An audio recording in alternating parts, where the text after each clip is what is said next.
محرم کا روزہ رکھنا مسنون ہے، 7، 11 کا یا 9 کا شامل کر لیا جائے۔ حضور جب تشریف لائے مدینۃ المنورہ میں تو حضور نے دیکھا کہ یہود روزہ رکھتے تھے، تو پوچھا تم روزہ کیوں رکھتے ہو؟ تو انہوں نے کہا کہ حضرت موسیٰ علیہ السلام کو قبطیوں سے اس دن نجات ملی تھی۔ تو فرمایا حضرت موسیٰ علیہ السلام کا حق ہمارے اوپر زیادہ ہے۔ تو حضور نے روزہ رکھا اور پھر فرمایا کہ اگلے سال اللہ نے چاہا تو ہم ساتھ ایک روزہ اور شامل کریں گے، تاکہ ان سے مشابہت نہ ہو جائے۔ عددی مشابہت سے بھی بچنے کے لیے حضور نے کہا کہ ہم 2 رکھیں گے۔ تو روزہ اگر عاشورے کا رکھنا چاہیں تو اس کے لیے سنت یہ ہے کہ 7 یا 9 کا شامل کریں یا 11 کا شامل کریں۔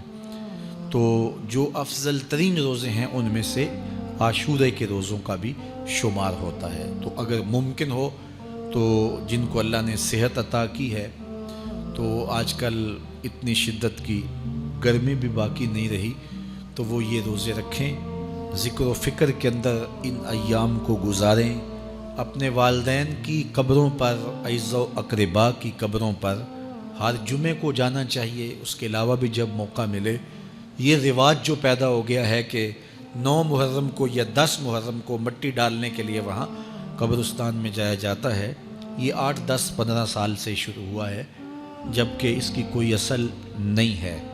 تو اگر آپ روٹین سے جاتے ہیں تو آپ کو ہر جمعے کو جانا چاہیے والدین کی قبروں پر، اور وہاں جا کے ہر جمعے کو سورہ یاسین کی تلاوت کرنی چاہیے۔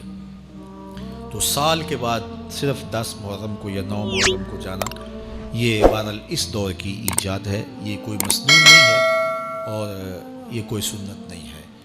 تو روٹین سے اگر کوئی جانے والا ہے تو چلا جاتا ہے تو کوئی حرج نہیں ہے۔ تو باقی یہ بڑے اشرف ایام ہیں، بابرکت ایام ہیں، اور ان کو بہت ساری نسبتیں حاصل ہیں۔ حضرت امام حسین رضی اللہ تعالی عنہ کی شہادت کے ساتھ یوم عاشور کو نسبت حاصل ہے، اور اس کے علاوہ بھی بہت سارے عالی مرتبت جو ہے وہ ہستیوں کے وصال کا دن بھی ہے، اور بہت سارے واقعات اس دن جو ہے وہ روح پذیر ہوئے ہیں۔ تو یہ اس لحاظ سے بہت ہی بابرکت اور جو ہے وہ مبارک یوم ہے۔ تو اس دن کو ذکر و فکر میں، عبادات میں بسر کیجئے گا، اور اپنی زندگی کی ایک ایک ساعت کو اللہ اور اس کے رسول کے نام پر لگا دینے کے جذبوں سے سرشار ہو کے زندگی گزاریے گا۔ حضرت امام پاک انہوں نے اپنی زندگی دین کے لیے قربان کر دی۔